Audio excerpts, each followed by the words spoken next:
अस्सलाम वालेकुम तमाम सेकेंड ईयर के students. New book chapter number 6 integrations, जो बहुत से बच्चों के सामने बहुत मुश्किल चैप्टर समझा जाता है, लेकिन ये बिल्कुल आसान है। और अगर आपको इसमें दिक्कत महसूस हो तो उसके लिए इस चैप्टर को देखने से पहले कुछ बुनियादी इसके रूल्स हैं, जो को आपको वीडियोस के अंदर लिंक मिल जाएगा या वीडियोस के एंड में आपको लिंक दिया होगा, और डिस्क्रिप्शंस के अंदर भी मैं इसका लिंक दे दूँगा।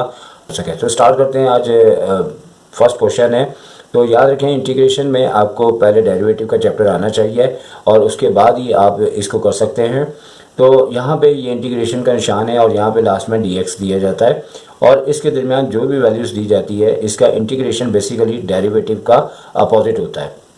अगर हम किसी क्वेश्चन का डेरिवेटिव लेते हैं तो अगर हम उसका इंटीग्रेशन लेते हैं तो बिल्कुल इस तरह, जैसे मेरे हाथ की मूवमेंट देखें कि अगर ये क्वेश्चन है, हमने इंटीग्रेशन लिया तो ये आ गया है, और अगर हम इसका डेरिवेटिव ले रहे हैं तो ये आ जाता है। यानी एक तरह से हम जो डेरिवेटिव लेते हैं तो उसका अगर हम इंटीग्रेशन लें तो दोबारा वही क्वेश्चन बन जाता है। पहले आप अपने जहन में ये कॉन्सेप्ट्स रखें। और यहाँ पे अब करना ये होगा कि ये सबसे पहला और इंतहाई आसान क्वेश्चन है कि जब आपको ये कांस्टेंट दिया गया है तो आप कांस्टेंट को इंटीग्रेशन से पहले ले लें, और जो आपको x दिया हुआ है विथ अपनी पावर के, आप इसे dx और इंटीग्रेशन के सेंटर में रखेंगे। और उसके बाद आपने फर्दर आगे ये करना है कि आपने इसके बाद 9 तो बाहर रहेगा और इंटीग्रेशन और डेरिवेटिव दोनों ख़त्म हो जाएंगे, लेकिन उसके बदले में हमें करना ये होगा कि x की जो भी पावर है, चलो मैं डायरेक्ट नहीं करता, लिख के बता देता हूँ, उसमें हमने 1 भी प्लस करना है, यानी अगर 5 है तो 1 प्लस करना है, और अपॉन में जो इसकी पावर आ रही है यानी कि 5 + 1, तो इस लिहाज से और 6 हो जाएगा। लेकिन याद रखें कि इंटीग्रेशन में हमें एक कैपिटल C लगाना होता है। बेसिकली क्या होता है कि हम जब डेरिवेटिव लेते हैं तो कांस्टेंट 0 हो जाता है। तो इंटीग्रेशन, जैसे कि मैंने अभी थोड़ी देर पहले बताया कि इसका अपोजिट है, तो इसमें ये होता है कि कांस्टेंट जो है वो 5 का भी डेरिवेटिव जो है वो 0 होता है, 10 का भी 0 होता है, कोई भी नंबर लेने उसका 0 होता है। तो इंटीग्रेशन जब उसे रिवर्स करता है तो वो नंबर तो नहीं आ पाता, लेकिन हम अलामती तौर पे एक कांस्टेंट को इंडिकेट कर रहे होते हैं। तो लिहाजा अब यहाँ पे इसका आंसर हो जाएगा 9/6। और कटिंग हो रही है तो कटिंग करेंगे, और फर्दर कटिंग करने के बाद फाइनली आंसर आपके पास 3/2 आ जाएगा। और यहाँ पे x की पावर 6 और प्लस का c as a constant represent करेंगे, तो ये इसका आंसर आएगा। अगर हम इसका डेरिवेटिव लेते हैं तो इस टाइम ही आप देख सकते हैं कि अगर मैं यहाँ पे इसका डेरिवेटिव लेके दिखाऊं तो डेरिवेटिव में ये होता था कि 3/2 अगर लिखा हुआ है तो हम इसकी पावर लेते थे और पावर के बाद इसकी पावर में से एक लेस करते थे, और उसके बाद जो है हमारे पास जो है यहाँ पे सिलसिला आगे जाके क्या आता था कि 2 से 6 कैंसिल हुआ तो 3 आया, और 3 3 क्या हो जाता है 9, और x की पावर हमारे पास क्या आती है 5। तो आप देख सकते हैं कि जो हमारे पास यहाँ पे क्वेश्चन था वही दोबारा आ गया। तो ये जो एक्स्ट्रा वर्किंग मैंने करके बताई है, तो इसमें मैंने आपको ये समझाने की कोशिश की है कि डेरिवेटिव और इंटीग्रेशन एक दूसरे के अपोजिट होते हैं, इन्वर्स आप कह सकते हैं फंक्शंस होते हैं। इसके बाद सेकंड क्वेश्चन है, इसका जो सेकंड पार्ट दिया हुआ है इब्तदाई क्वेश्चन है, बहुत ही आसान है और अच्छा किया कि ऐसे दिए ताकि आप लोगों को इंटीग्रेशन शुरू से ही कुछ मुश्किल महसूस ना हो। इस वजह से उन्होंने बिल्कुल सिंपल से रूल्स को फॉलो किया। अब पहले वाले क्वेश्चन और दूसरे वाले क्वेश्चन में जो मैं समझता हूँ कि बुक वालों ने ये समझाया कि जैसे यहाँ x न्यूमिनेटर में था या डिनोमिनेटर में, तो हमें हर सूरत में कोई भी कांस्टेंट होगा वो तो इंटीग्रेशन से पहले लिख देंगे, लेकिन आपका जो x या जो भी फंक्शन दे रहे हैं इसे न्यूमिनेटर में लेके लाजमी आना है, उसके बाद आप इसका इंटीग्रेशन आप ले सकेंगे। अब जैसे यहाँ पे 15 आया तो ये इंटीग्रेशन और डेरिवेटिव, जैसे एक तरह से कोई dx और इंटीग्रेशन है तो एक तरह से एक ताली बजाई जाती है, तो उस ताली के नतीजे में ये दोनों तो चले जाएंगे और साउंड जैसे प्रोड्यूस होता है, उसका मतलब ये होगा कि एक मिसाल दी जा रही है कि -3 में +1 किया तो ये इसका नतीजा आ चुका है। और जैसे कि इससे पहले मैंने बताया कि आपने कांस्टेंट का c लाजमी लगाना है और उस वक्त लगाना है जब इंटीग्रेशन और डेरिवेटिव यहाँ से हट जाएंगे। तो अब फर्दर अगर हम इसे आगे करते हैं सॉल्व, तो यहाँ पे 15 अपॉन नीचे चूँकि -2 आ जाएगा जो ऊपर शिफ्ट कर देंगे और 2 नीचे लिख दिया जाएगा, और x की भी पावर नेगेटिव जैसे ही 2 आती है तो इसे भी पॉजिटिव लाने के लिए अपॉन में ले जाया जाएगा और प्लस का 2 हो जाएगा, क्योंकि मैथ्स के रूल्स के मुताबिक हम नेगेटिव पावर को पॉजिटिव करके लिखते हैं। तो इस तरीके से ये भी इसका आंसर हो गया। अब नंबर 3 इसका पार्ट है वो भी हम देख लेते हैं कि किस तरीके से होगा। तो नंबर 3 में भी जो थोड़ी सी तब्दीली है वो ये है कि a/√, आपको bx दिया गया है। अब ऊपर जो है वो बी एक्स के बाद यहाँ पे डी एक्स लाजमी दिया जाता है, तो इधर भी आपने, अच्छा इधर जो है ए और बी एज ए कांस्टेंट समझे जाएंगे, तो ए को तो हम बाहर निकाल देंगे और बी एक्स जैसे ही आपका ऊपर की जानिब आएगा, तो चूंकि आप ये रूट में दिया है तो तीनों क्वेश्चंस में एक एक बात का इजाफा करते जा रहे हैं, तो यहाँ -1/2 आ जाएगा और यहाँ पे डी एक्स आ जाएगा। अब बुनियादी तौर पे यहाँ पे अब सिलसिला कुछ इस तरीके से है कि इससे जो आगे वाले क्वेश्चंस हैं उनमें भी एक बात आने वाली है और यहाँ पे भी कुछ बात ऐसे आ रही है कि अब हमारे पास अगर कोई भी फंक्शन आ जाए और उसकी पावर 1 से बड़ी हो। अब जैसे यहाँ पे एक बड़ी सिंपल सी जो न्यू बुक आई है, उन्होंने इस तरह से काम किया है कि कुछ जहनी टेक्निक्स को सामने लेके आए। अब चूँकि वजह ये है कि अगर ये 2 टर्म होती हैं तो फिर एक प्रोसेस था जो इसमें करना पड़े। अगर ये सिंगल टर्म है तो हम ये पावर इसके ऊपर लगा के b की पावर को अलग करते हुए -1/2 यहाँ पे पावर लगा देंगे और इस तरीके से हम इस मतलब कि x को सिंगल लाते हुए, जैसे कि हमने ऊपर के क्वेश्चंस किए हैं बासानी, उसी तरीके से इसको हैंडल कर लेंगे। और यहाँ पे चूँकि नेगेटिव पावर है तो a/रूट में आपका b आ जाएगा और चूँकि वही पावर आ जाएगी और इसका इंटीग्रेशन लेंगे। अब अगर हम डायरेक्ट लें तो देखें, अगर -1/2 में 1 प्लस करें तो वो प्लस का जो है 1/2 हमारे पास आ जाएगा। ठीक है, तो नीचे भी वही चीज़ लिखी जाती है जो कि अक्सर बच्चे और टीचर भी बाज़ वक़्त लिखना भूल जाते हैं। तो इस तरीके से इसका जो फाइनली आंसर है वो, चूँकि ये 1/2 आ रहा है तो 2a ऊपर आके मल्टीप्लाई हो जाएगा a के साथ और रूट में b आएगा। अब अपॉन में रूट अगर b में है तो इसको भी वैसे पॉजिटिव किया जाता है, लेकिन हमारी बुक के अंदर बात चीज़ों को कभी कभार नज़रअंदाज कर दिया जाता है और जहाँ कर दिया जाए तो वो आप भी कर सकते हैं, उनका मैसेज यही होता है आपके नाम। अच्छा, अब उसके बाद नंबर 4 है, तो नंबर 4 के अंदर भी हम देख लेते हैं कि अब इन्होंने किस तरह का क्वेश्चन दिया है। तो नंबर 4 में तो बिल्कुल ही सिंपल सा दिया है कि इंटीग्रेशन का आपको यहाँ पे इंटीग्रेशन दी हुई है, यानी कि उसका जो निशान होता है वो लगाया हुआ है और आगे है by की पावर 2/3 और dy आप आगे लिखा है। अब याद रखें यहाँ अगर x है तो dy होता है, अगर y है तो dy होगा। b एज अ कांस्टेंट है, पहले ले लिया जाएगा और इंटीग्रेशन के बाद y की पावर 2/3 है और आगे dy लिखा हुआ है। तो अब बिल्कुल पहले की तरह आपने करना क्या है कि यहाँ पे b को लेते हुए y की पावर में आपने 1 को ऐड कर देना है। जैसे 2/3 है तो +1 कर देंगे और यही प्रोसेस आपका अपॉन में आ जाएगा कि 2/3 को हमने प्लस करना है 1 के साथ। तो आगे जो है आपके पास कांस्टेंट का c आ जाएगा और फिर उसके बाद b है, तो आप देखें नीचे अगर आप एलसीएम लेते हैं तो 3 1 से मल्टीप्लाई होकर 2 करके आपका 3 और 2 5 हो जाएगा और ऊपर आके ये अपोजिट हो जाएगा, तो 3 ऊपर आ जाएगा और 5 नीचे आ जाएगा। चूँकि एलसीएम में ये 5 अपॉन आपके पास 3 बनेगा जो कि ऊपर आके 3/5 हो जाएगा और इसी तरह जो y की पावर है वो आपके पास 5/3 आने के बाद एज अ कांस्टेंट वैसे के वैसे ही लगा दिया जाएगा। तो इस तरीके से ये 4th का पार्ट का भी आंसर आ चुका है। अब इसका 5 पार्ट है और यहाँ पे अब आप देख सकते हैं कि एक से ज़्यादा टर्म्स हो गई हैं। तो यहाँ पे अब इंटीग्रेशन में क्या करना होगा कि हर टर्म के साथ इंटीग्रेशन और dx को कॉमन लेंगे, लेकिन इस तरीके से कि कांस्टेंट को बाहर निकाल दिया जाएगा और x² के साथ dx को भी मल्टीप्लाई किया जाएगा। इसी तरह यहाँ पे -9 और इंटीग्रेशन के बाद x और dx और इसी तरह यहाँ पे सिर्फ कांस्टेंट है तो चलो इसको भी बाहर निकाल दो और यहाँ पे x की पावर जो है वो 0 होती है, क्योंकि कोई भी कांस्टेंट लिखा हो तो उसके साथ हर वेरिएबल होता है लेकिन उसकी पावर क्या होती है 0। तो अब आगे इसको चलाएंगे तो आप बिल्कुल देख सकते हैं कि इसकी पावर चूँकि यहाँ पे अपॉन में नहीं है, सिंपल आप इसे 3 भी कर सकते हैं, क्योंकि इंटीग्रेशन और डेरिवेटिव जाने के बाद इसकी 1 पावर इंक्रीज़ हो जाएगी तो नीचे भी 3 आ जाएगा जो इस 3 से कैंसिल हो जाएगा और यहाँ पे भी 9 के बाद x की पावर 1 में 1 मज़ीद ऐड करेंगे तो 2 हो जाएगा, तो 9 के नीचे 2 लिख दिया जाएगा और यहाँ पे क्योंकि x की पावर 0 है तो 1 ऐड करने के बाद x की पावर 1 आ जाएगी, जिससे आप लिखें या ना लिखें बात एक ही है और नीचे भी लिखना कोई फ़ायदा नहीं है क्योंकि ऑलरेडी 1 होता है और कांस्टेंट का यहाँ पे c लगा दिया जाता है। तो ये आपके पास इसका आंसर आ चुका है। चूँकि मैंने 3 को 3 से कट कर दिया, आप इसको साफ़ करके लिख लीजिएगा। बेसिकली ये इसका आंसर आ चुका है। इसके बाद इसका 6 पार्ट भी बिल्कुल तकरीबन इसी तरीके से 6 पार्ट दिया हुआ है बताई, तो बड़ा अच्छा इनका आगाज़ है इस चैप्टर का। तो यहाँ पे भी हमने 2 को साइड पे लेना है, तो इंटीग्रेशन के बाद x की पावर -5 हो जाएगी और प्लस के बाद 3 को साइड पे लेके x की पावर -2 और यहाँ पे भी देखें dx का आना था और इधर भी dx आएगा। अब होगा ये कि यहाँ पे तो 2 आ जाएगा और x की पावर में जब +1 करेंगे तो ये -4 हो जाएगा और नीचे -4 आ जाएगा। अच्छा, इसके नीचे वैसे लिखा जाता है रूल्स के मुताबिक और बुक में जो फार्मूले के अंदर इसकी टेक्निक बताई है, लेकिन कोई हर्ज नहीं है, जो कि कांस्टेंट के नीचे कांस्टेंट लिखा होगा तो काटने में आपको आसानी होगी। तो कोई ऐसी बात नहीं है इसमें। अगर ऐसा किया जाए तो यहाँ पे 3 है, तो इसकी भी पावर में जैसे ही हमने 1 लेस किया तो -1 बचा, और नीचे भी -1 लिख दिया जाएगा, और यहाँ पे चूँकि इंटीग्रेशन पूरा यहाँ से रिमूव हो चुका है तो फिर कांस्टेंट c लगा दिया जाएगा। अब फाइनली -1/2, और x की पावर जो कि नेगेटिव है तो वो नीचे जाके पॉजिटिव करके दिखा देंगे। इसी तरह माइनस प्लस माइनस का 3, और अपॉन में x की पावर 1 है, जो कि मेंशन करने की कोई ज़रूरत नहीं है, तो +c इसका आंसर है। तो कोई भी आपका कमेंट्स हो तो आप बात करके पूछ सकते हैं। तो इसके बाद नंबर 7 की बारी आती है, तो नंबर 7 भी हम यहाँ पे देख लेते हैं कि किस तरीके से किया हुआ है।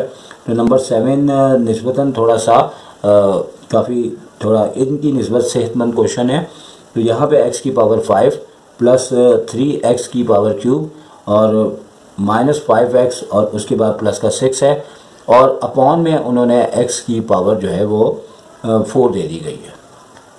तो यहाँ पे याद रखें कि एक बात मैं बताता चलूँ कि डेरिवेटिव के अंदर जो है ना, बहुत से रूल्स होते हैं, बहुत से फार्मूले होते हैं, बहुत सी टेक्निक्स होती हैं, लेकिन एक तरह से कहा जाए तो इंटीग्रेशंस के बहुत कम रूल्स होते हैं। वो ज़्यादातर अपना काम जो है वो डेरिवेटिव से ही लेता है, और एक तरह से समझ लें, अगर मैं अपने अंदाज से कहूँ कि इंटीग्रेशन इनके डेरिवेटिव के वालिद साहब होते हैं, तो वो अपना सारा काम जो है वो डेरिवेटिव से ही करवाते हैं, और डेरिवेटिव ही की बदौलत ज़्यादातर इंटीग्रेशन में आंसर आने की वजह बनती है।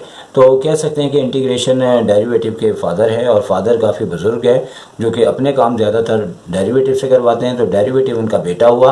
तो यहाँ पे तो फ़िलहाल इंटीग्रेशन यानी कि फादर खुद ही काम करेंगे, लेकिन जब आगे हम बढ़ेंगे तो वहाँ पे वो ज़्यादातर काम डेरिवेटिव से ही लिए जाएंगे। अच्छा, अब इस क्वेश्चंस में ऐसा है कि यहाँ जैसे डेरिवेटिव में डिवाइड का फॉर्मूला होता था, तो इंटीग्रेशन में इस तरह से कोई भी सीन नहीं है। लेकिन आप इस क्वेश्चन में अगर नीचे सिंगल आपका एक वेरिएबल दिया है, तो आप इसे फौरी तौर पे हर टर्म्स को सेपरेट करते हुए आप इसे x की पावर 5/x की पावर 4 कर सकते हैं, क्योंकि इस तरीके से जैसे आपका सारे शुरू के क्वेश्चन थे उसी तरह का ये हो जाएगा। तो याद रखें कि इस नई बुक में मैं जो तब्दीली देख रहा हूँ वो अकल की तब्दीली है, कि इन क्वेश्चंस में अकल दी जाती है। अगर आप अकल नहीं इस्तेमाल करेंगे तो आप क्वेश्चंस को काफ़ी लेंथी कर देंगे, और इसकी वजह से फिर आपको मुश्किल हो सकती है। तो अब आप ये देख सकते हैं कि दो काम हम करेंगे। एक तो ये कि x की पावर यहाँ पे 5 में से 4 लेस हो गए, x की पावर 1 बची, और दूसरा यहाँ पे dx भी लगा दिया। इसी तरह +3 यहाँ लिखने के बाद, चूँकि नीचे माइनस का 1 आए मतलब 1 आएगा प्लस का, लेकिन ऊपर लाते हुए इसे माइनस का 1 लिख दिया जाएगा। और इसी तरह dx को भी लिखना है, और 5 के बाद इंटीग्रेशन में x की पावर -3 आ जाएगी, और प्लस के बाद 6 लिखते हुए x की पावर -4 आ जाएगी, और यहाँ पे हम dx लिख देंगे। अब ये इंटीग्रेशन और dx जैसे हटेंगे तो जैसे होता आ रहा है कि x की पावर 2 और नीचे भी 2, चूँकि 1 पावर इंक्रीज़ हो गई है इसकी, और 3 है तो यहाँ पे x की आपने जो है इसे 1/x ही लिखना है, ठीक है। क्योंकि हमारे मैथ्स के अंदर इसके ऊपर, चूँकि अगर हम इस तरीके से करते हैं तो ये यकीनी तौर पे हमारा अनडिफाइंड वैल्यू हो जाएगी। क्योंकि हमारे मैथ्स के अंदर लिमिट के चैप्टर को भी देखा जाए तो 1/0 जो है वो आपका अनडिफाइंड वैल्यू हो जाती है। तो उस सूरत में कि जब x की पावर ऊपर आके -1 आए, तो इस सूरत में आपको बुक के अंदर भी फार्मूला दिया हुआ है जो कि आपको दिखा दिया जाएगा कि 1 जो है वो x ही रखना है, और 1/x रखेंगे। तो अब चूँकि यहाँ पे थोड़ी सी गंदगी पैदा हो गई है, लेकिन याद रखिएगा कि जैसे यहाँ पे 3 तो आ रहा है, लेकिन x की पावर 4 में से 3 लेस किया, तो उस लम्हे मेरे जहन में ये बात नहीं आई, चूँकि हमने भी अभी इसको स्टार्ट ही किया है। तो याद रखेंगे इस सूरत में ln x आ जाएगा। मुझे पता कि ये बात आपको इतनी क्लियर नहीं होगी, लेकिन आप ये बात याद रखें कि इस हिस्से पे मैं आपको एक चीज़ बता देता हूँ कि बुक के अंदर दिया हुआ है कि अगर आप इंटीग्रेशन लेंगे 1/x का dx के साथ, तो बेसिकली ये अनडिफाइंड हो जाता है, लेकिन इसे ln x करके लिखा जाता है, और ये बात आपको याद रखनी पड़ेगी। जबकि बाकी क्वेश्चन में जब आपकी पावर यानी कि न्यूमरेटर वाइज -1 आ रही है तभी ऐसा प्रोसेस होगा, वरना अदरवाइज जो चल रहा है सिलसिला वही चलेगा। अब जैसे -5 है, x की पावर -3 है, तो आपकी पावर आ जाएगी -2, जिसे आपने अगले स्टेप में अपॉन में ले जाना है, और यहाँ पे भी और नीचे भी -2 आ जाएगा, और यहाँ पे प्लस का 6 है, और x की पावर जो है वो आपकी 1 लेस होने के बाद -3 हो जाएगी, और नीचे भी -3 आ जाएगा, और प्लस का c एज ए कांस्टेंट लगा दिया जाएगा। तो फाइनली इसको तो हमने पूरा सॉल्व कर लिया हुआ है, x² और प्लस 3 ln x, और यहाँ पे माइनस माइनस प्लस होते हुए 5/2, और x नीचे आ जाएगा और इसकी पावर प्लस की 2 आ जाएगी। और इसी तरह से ये जब कट होगा तो ये माइनस का 2 होने के बाद आपके पास x अपॉन में आते हुए x की पावर प्लस 3 हो जाएगी और प्लस c लगाने के बाद इसका आंसर आ जाएगा। तो इसके बाद आपके पास ट्रिग्नोमेट्री फंक्शंस हो रहे हैं, तो बेहतर है उसको नेक्स्ट पेज पे हम करते हैं। तो आप क्वेश्चन नंबर 8 है और यहाँ पे आपकी ट्रिग्नोमेट्री स्टार्ट हो गई है। इसके लिए याद रखें कि ट्रिग्नोमेट्री से रिलेटेड ये तमाम फार्मूले जैसे डेरिवेटिव में याद किए थे आपको इंटीग्रेशन में भी याद करने पड़ेंगे। और याद करने के बाद आपका यहाँ पे प्रोसेस इस तरीके से होगा कि यहाँ पे भी आपने क्या करना है कि कॉस एक्स को डी एक्स और इंटीग्रेशन के बीच में रखना है। और इसी तरह अगर कांस्टेंट है तो 3 यहाँ पे निकाल देंगे और साइन एक्स और डी एक्स हम यहाँ पे लिखेंगे। अब कॉस एक्स का जो आपका इंटीग्रेशन है वो होता है आपके पास प्लस में साइन एक्स, जबकि नॉर्मली जो है वो डेरिवेटिव जो था इसका माइनस साइन एक्स होता था। तो याद रखिए कि ये फार्मूलों में थोड़ा थोड़ा सा चेंजिंग है, अच्छे याद होंगे तो तभी बात बनेगी। इसी तरह यहाँ पे साइन एक्स का जो है आपका इंटीग्रेशन जो है, मतलब पहले डेरिवेटिव में जो सी उससे स्टार्ट होते थे वो माइनस के साथ आते थे, लेकिन अब उल्टा हो गया है कि अब जो सी वाले हैं वो आपके पास प्लस में आ रहे हैं और यहाँ पे साइन है लेकिन ये माइनस में आएगा, चूँकि इंटीग्रेशन में साइन एक्स का इंटीग्रेशन कॉस एक्स आएगा तो -3 कॉस एक्स हो जाएगा। और फाइनली बस 2 लाइन का ये क्वेश्चन है और उसके बाद ये आंसर हो जाएगा। लेकिन यहाँ पे थोड़ी सी ये मैं मिस्टेक कर गया हूँ कि यहाँ से डी एक्स को काट दीजिएगा, क्योंकि इंटीग्रेशन डेरिवेटिव दोनों एक साथ जाने के बाद आपके पास साइन एक्स आता है, जैसे कि मैंने यहाँ पे किया। और यहाँ पे भी कांस्टेंट सी लगा दिया जाएगा और ये इसका आंसर हो जाएगा। तो इसके बाद 8 के बाद 9 वाला आपका पार्ट है और अब ये इंटीग्रेशन जो है वो ट्रिग्नोमेट्री की स्टार्ट हो चुकी है। तो नंबर 9 वाले में भी यही सीन है, सिर्फ फार्मूले आपके डिफरेंट है। यहाँ एक तरह से आपको जैसे 3 सेक एक्स दिया है फिर माइनस कॉसेक एक्स दिया है, तो ये लाजमी तौर पे याद है करना होगा। और मैं ये समझ रहा हूँ कि इन्होंने बहुत अच्छा करके ये चैप्टर का स्टार्ट किया है, गुड है, गुड कॉन्सेप्ट है। इस तरह से आपको ये चैप्टर बहुत अच्छा समझ में आ जाएगा। अब यहाँ पे भी हमने क्या किया कि 3 को हमने बाहर ले लिया और सेक एक्स और डी एक्स भी लगा दिया जाएगा। और इसी तरह से यहाँ पे माइनस के बाद कॉसेक एक्स और यहाँ पे डी एक्स लगा दिया जाएगा।